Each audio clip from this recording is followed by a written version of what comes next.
Hello मोर YouTube चेनेलटोলৈ সকলোকে স্বাগতম জনাইছো। আজি মোৰ ভিডিওটো হৈছে ছোৱালী সকলৰ বাবে যোনে যোনে এসএসসি পাস কৰি ৰাখিছে আৰু তেওঁলোকৰ ফিজিকেলৰ কাৰণে নাম আহিছে। এতিয়া কথাটো হল কি যাৰ যাৰ মানে এতিয়া বৰ্তমান এসএসসি ৰানিংৰ বাবে সেন্টাৰ আহি গল, তেওঁলোকে হয়তো ভাবি আছে হেতু সেন্টাৰত কি দৰে ৰানিং কৰোৱা হয়, তাৰ ষ্টাফবোৰ কেনেকুৱা, কি প্ৰসেস থাকে, হেবোৰ ভাবি কিনে সকলোৰে একদম মানে টেনচন হৈ থাকে, কনফিউজ হৈ থাকে, নাৰ্ভাসনেস এটা আহি থাকে।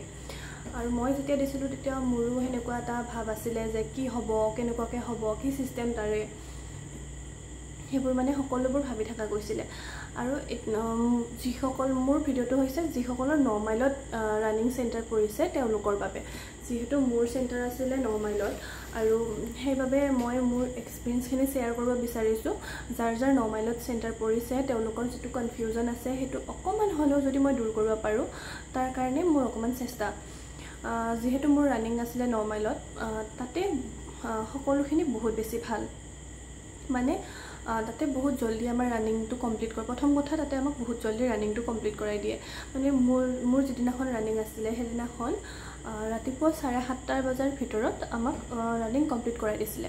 মানে তাতে এটো বস্তু নাই যে ৰ'দত ধৰ আমি বহি আমাৰ গোটে এনাৰ্জি শেষ হৈ যাব, হেনেকুৱা আমাৰ একো প্ৰবলেম নহয়। তাতে আমাৰ বহুত জলদি ৰানিংটো তাতে তেওঁলোকে কমপ্লিট কৰাই দিয়ে। তাৰ পাছত ৰানিং কি সিস্টেমত হৈছিলে, কিমান কেই পাক লগাব লগিয়া হৈছিলে, ফিল্ডত হৈছিল নে ৰাস্তাত হৈছিল। ৰানিং আমাৰ হৈছিলে ৰাস্তাত। তাতে যেটোত আমাৰ ডকুমেন্টেশন হয় অফিসটো আছে, সেই অফিসটোৰ সন্মুখৰ ৰাস্তাটো এৰি আৰু এটা ৰাস্তা আছে, তাৰ গেটখনৰ পৰা আমাৰ ৰানিং ষ্টাৰ্ট হৈছিলে। সম্পূৰ্ণ এক পাক এটা ৰাস্তা আছিলে, সেই ৰাস্তাটোৰ সম্পূৰ্ণ এক পাক আমাৰ ৰানিং হৈছিলে।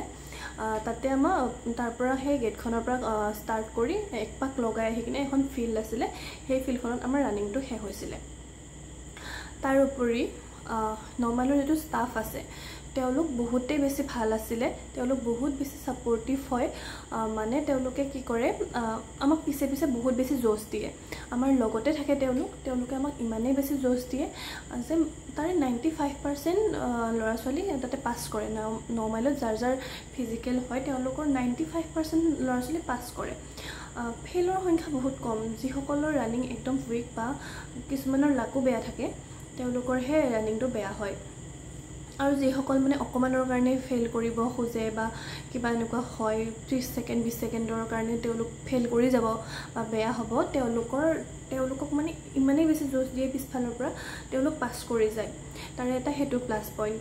বাকি দিনটো বাৰু ওয়েট কৰিবই লাগিব, কাৰণ এনেকুৱা যে নহয় ৰানিং শেষ হ'ল বুলি আমাক উলাই আহিব দিব, হেনেকুৱা নহয়। কিন্তু আমাৰ যেটো মেইন কাম ৰানিংটো হেতু তেওঁলোকে বহুত জলদি কমপ্লিট কৰাই দিয়ে, বহুত ভাল আছে। তোমালোক যাৰ যাৰ মানে 9 মাইলত এতিয়া ৰানিং পৰিছে, যাৰ ৰানিং সেন্টাৰ হৈছে, তেওঁলোকে একেবাৰে টেনচন ল'ব নালাগে, ধুনীয়াকে ৰিলেক্স হৈ নিজৰ প্ৰেক্টিস মানে ষ্টাৰ্ট ৰাখা, নিজৰ প্ৰেক্টিসবোৰ ধুনীয়াকে কৰি থাকা আৰু টেনচন ল'ব লগিয়া একো কথা নাই, নাৰ্ভাস একদম নহবা, ধুনীয়াকে নিজৰ ৰানিংবোৰ কমপ্লিট কৰা আৰু ফিজিকেলটো ভালদৰে কোৱালিফাই কৰি যোৱা। আৰু সেকেন্ড কথা হৈছে তাতে সেন্টাৰৰ ভিতৰত কি লৈ যাব নিদিয়ে। মেইন কেছ তোমালোকে যদি নেল পলিশ নেল পেইন্ট লগাই আছা হেতু চেক কৰিব, নেল পেইন্টটো ৰিমুভ কৰি যাবা তোমালোকে। তাৰ পাছত হৈছে হাত ভৰি দুইটাৰ নেল পেইন্ট ৰিমুভ কৰি যাবা। আৰু যদি ৰাস্তাত কৰে ৰানিং পাৰালৈকে খালি ভৰি দি নদৌৰিবা, কাৰণ ৰাস্তাটো কাটা হিলৰ হয়, তো হিলৰ ৰাস্তা ভৰিত যদি কিবা কাৰণত কিবা সোমাই যায় আৰু ৰাস্তাৰ কিনাৰেদি নদৌৰিবা, কাৰণ ৰাস্তাটো অকমান কেনেকুৱা হয় মাটিখিনিৰ পৰা অকমান উঠা হয়, কিবা কাৰণত যদি ভৰিখন স্লিপ হ'বলৈ হয় একদম ৰানিংটো বৰবাদ হৈ যাব। সেইকাৰণে পাৰালৈকে ৰাস্তাৰ মাজেদি দৌৰিব চেষ্টা কৰিবা আৰু খালি ভৰি দি নদৌৰিবা, পাৰালৈকে জোতা পিন্ধিয়ে দৌৰিবা। আৰু কথাটো হৈছে মই কি লৈ যাব নোৱাৰি হেতু কৈ আছিলো। মেডিচিন একদম তোমালোকে ভিতৰত নিব নোৱাৰিবা। আৰু মোবাইল নিব পাৰি, কিন্তু মোবাইলটো নিজৰ বেগত ভৰাই কিনে সাইড কৰি ৰাখিব লাগিব। আৰু তাৰ উপৰি খোৱা বস্তু তাতে কেন্টিন বহে, কিন্তু হলেও লগত লৈ যাবা। তাতে হয়তো ষ্টুডেন্ট বহুত থাকে, তেওঁলোকৰ কোৱান্টিটি কমি যায় বস্তুৰ, সেইকাৰণে নাপাবও পাৰা ভাগত। সেইকাৰণে কি কৰিবা নিজৰ খোৱা বস্তুখিনি নিজৰ লগত লৈ যাবা, পানী লৈ যাবা।